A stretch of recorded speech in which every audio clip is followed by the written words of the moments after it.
بسم الله الرحمن الرحيم والصلاة والسلام على أشرف المرسلين سيدنا محمد صلى الله عليه وسلم وعلى آله وصحبه أجمعين.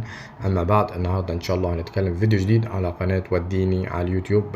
محتوى الفيديو النهاردة بيقول إزاي أروح حديقة الأزهر. إزاي أروح حديقة الأزهر بالقاهرة. طبعا قبل ما ندخل في التفاصيل نتمنى إنك تضغط لايك للفيديو لو عجبك، وتشترك معنا في القناة ليصلك وتفعل الجرس ليصلك كل جديد، واكتب لنا في التعليقات لو عايز تروح مكان معين. أهم الأفكار في الفيديو: أول حاجة معلومات عن حديقة الأزهر بالقاهرة. 2 أهم الأنشطة في حديقة الأزهر. 3 سعر تذكرة الدخول ومواعيد العمل الرسمية. 4 إزاي، أهم نقطة في القناة، إزاي أروح حديقة الأزهر. 5 نصائح القناة. 1. معلومات عن حديقة الأزهر.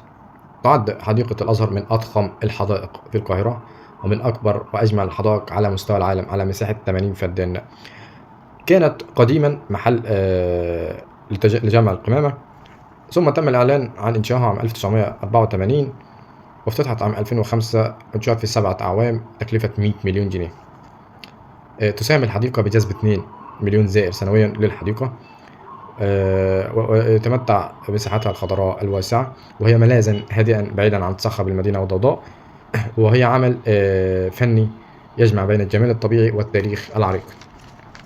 2 أهم الأنشطة داخل حديقة الأزهر بالقاهرة. أهم الأنشطة داخل حديقة الأزهر بالقاهرة: 1.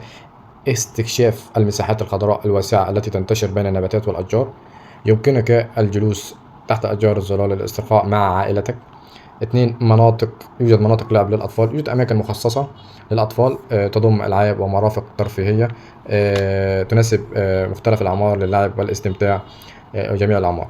3. المسارات المخصصة للمشي مثل مسار النخل وداخل شوارع الحديقة، والنظر إلى المناظر الطبيعية والأشجار المختلفة، والتمتع بالهواء الطلق والمناظر الخلابة.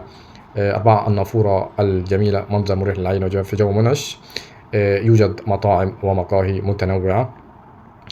أيضا يوجد معرض للحرف اليدوية وأماكن للصلاة ودورات المياه، ويوجد بحيرة أسماك خلابة، ويوجد موقف للسيارات. 3. سعر تذكرة دخول حديقة الأزهر ومواعيد العمل الرسمية. تعمل حديقة الأزهر طوال أيام الأسبوع، ولكن تختلف من يوم الأحد إلى الخميس بسعر تذكرة معين. من الكبار 40 والأطفال 30. طبعا بيحسب الأطفال من أول 2 إلى 8 سنين. يوم الجمعة والسبت الكبار 45 جنيه والأطفال 30 جنيه. تعمل من الساعة 9 صباحا حتى الساعة 6 مساء. ازاي اهم نقطة: ازاي اروح حديقة حيوان الازهر في القاهرة. معذرة، ازاي اروح حديقة الازهر بالقاهرة. تقع حديقة الازهر ومدخلها على شارع صلاح سالم، خلف حي الحسين جنوب مسجد السلطان حسن، وبجوار قلعة صلاح الدين الايوبي. طبعا ممكن تروح بعربيتك الخاصة لو معاك عربية. يوجد هناك جراج خاص بالزائرين. طبعا ايجار عربية، او من اي ابلكيشن مثل اوبر ودرايف ودايدي وكريم الأخ يعني بالميكروباص من رمسيس خلف مسجد الفتح. في عربيات بتروح مباشرة للحديقة والقلعة شارع صلاح سالم. أو تركب مترو تركب مترو وتنزل مترو العتبة، وهتركب عربية تمنية إلى الحديقة، عربية سوزوكي يعني. أو ممكن تنزل عند مستشفى الحسين، هتمشي شوية والبوابة هتكون على يمينك. آخر حاجة نصائح القناة: طبعا المكان مناسب جدا للعائلات والأطفال، مريح وآمن وممتع. 2. مسموح بدخول الطعام والشراب، وده هيوفر عليك كتير. 3. خد ملاية وترمس شاي أو أي مشروب واستمتع بالمساحات الواسعة. يفضل أن تذهب بدري في وجود، لا هتلاقي مكان كتير وتلف براحتك كتير. 5. في تلسكوب أعلى نقطة في الحديقة، تقدر تشوف منه القاهرة القديمة وقلعة صلاح الدين. في ألعاب أطفال ومراجيح ممتعة طبعا استمتع بيها. كل ما العدد بيزيد في عدد أفراد العائلة كل ما تبقى أجمل، لأن المكان واسع ومريح. لو هتدخل بكاميرا هتدفع فلوس، خلي بالك. أما لو تدخل ما فيش أي رسوم.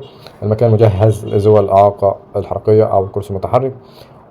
ما تنساش تفوت تتمشى في ممر النخيل. نتمنى أن يكون الفيديو عجبكم. لو عجبك اضغط لايك واشترك معنا في القناة وفعل الجرس تشجيعا لنا. واعمل شير لو الفيديو عجبك أو عاوز حد يستفيد. واكتب لنا في التعليقات لو عاوز تروح مكان معين. السلام عليكم ورحمة الله وبركاته.